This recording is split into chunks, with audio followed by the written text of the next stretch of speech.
Hallo, mein Name ist Olivia und ich beantworte eure Fragen rund um das Thema Studienfinanzierung. Wann ist man BAföG berechtigt? Das ist ganz pauschal leider gar nicht zu beantworten. Einige Grundregeln gibt es aber durchaus. BAföG erhalten in der Regel deutsche Studierende und unter bestimmten Voraussetzungen auch ausländische Studierende. Man muss im Erststudium sein oder im Master, sofern dieser auf einen Bachelor aufbaut. Man darf die Fachrichtung gewechselt haben. Sofern das bis zum 3. Fachsemester erfolgt ist, ist das auch ganz unproblematisch, danach muss man das aber gut begründen. Zu Beginn des Bachelorstudiums darf man nicht älter als 29, zu Beginn des Masterstudiums nicht älter als 34 Jahre sein. Davon gibt es einige Ausnahmen, zum Beispiel für Studierende, die eigene Kinder erziehen. Es gibt für viele der Regeln Ausnahmen und Sonderfälle. Daher lohnt es sich immer, zum BAföG sich beraten zu lassen.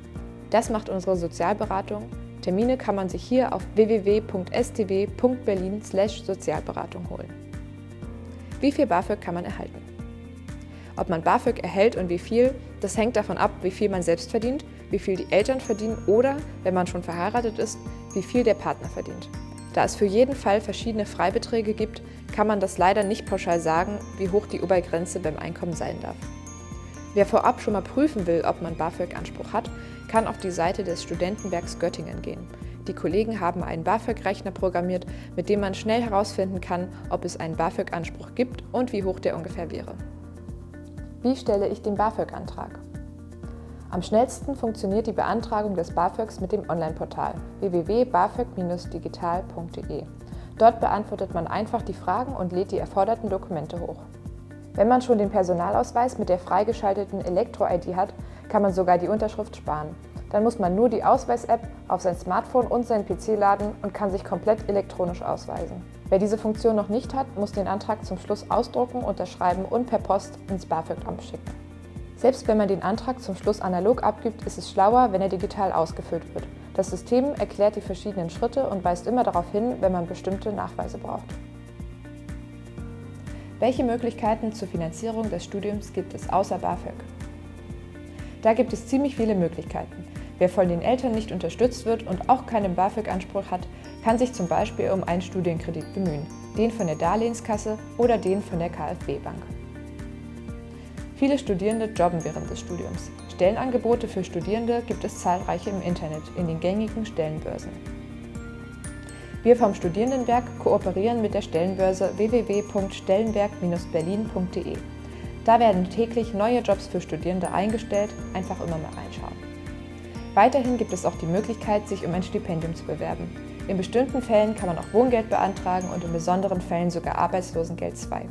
Wie das geht und welche Strategie für euch die richtige ist, dazu lasst ihr euch am besten von uns beraten. Geht einfach mal auf die Webseite www.stw.berlin/Sozialberatung und holt euch dort über das Online-Formular einen Beratungstermin. Wie kann ich das Studium während Corona finanzieren? Die Frage ist berechtigt. Aufgrund der Pandemie sind viele Studijobs weggebrochen, was es deutlich schwieriger macht, das Studium zu finanzieren. Das Bundesministerium für Bildung und Forschung hat deswegen die sogenannten Überbrückungshilfen ins Leben gerufen, wo man monatlich Unterstützung beantragen kann. Alle Infos gibt es auf www.stw.berlin/Überbrückungshilfen. Bitte lest euch das gründlich durch. Viele Anträge müssen immer wieder abgelehnt werden, weil die Studierenden die Regeln nicht gründlich genug gelesen haben. Das Wichtigste hier ganz knapp. Regel Nummer 1. Ihr müsst nachweisen, dass die Notlage akut und pandemiebedingt ist.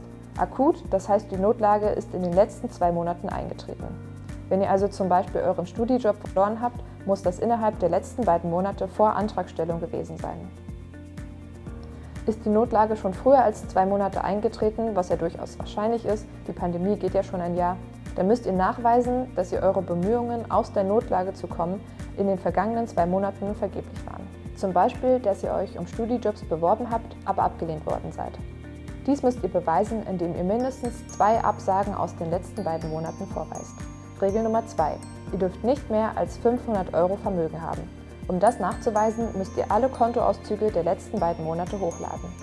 Die müssen lückenlos sein und dürfen auch nicht geschwärzt werden. Wer neben dem Girokonto ein Kreditkartenkonto hat, ein PayPal-Konto, ein Sparkonto, Depot-Apps und ähnliches, muss das auch alles hochladen. Nur bei wem dann insgesamt unter 500 € Vermögen bestehen, der kann die Überbrückungshilfen erhalten. Soweit die beiden wichtigsten Regeln. Aber nochmal, bitte unbedingt alles lesen, und zwar gründlich. Diese beiden Grundregeln sind zwar die wichtigsten, aber eben auch nicht alle. Welche Mittel kann man noch beantragen? Neben den Überbrückungshilfen des Bundes gibt es auch noch 2 weitere Fonds, die ausschließlich für Berliner Studierende sind. Da gibt es zum einen den Technikfonds, der dabei unterstützen soll, am Online-Semester teilzuhaben, indem er technische Ausstattung finanziert.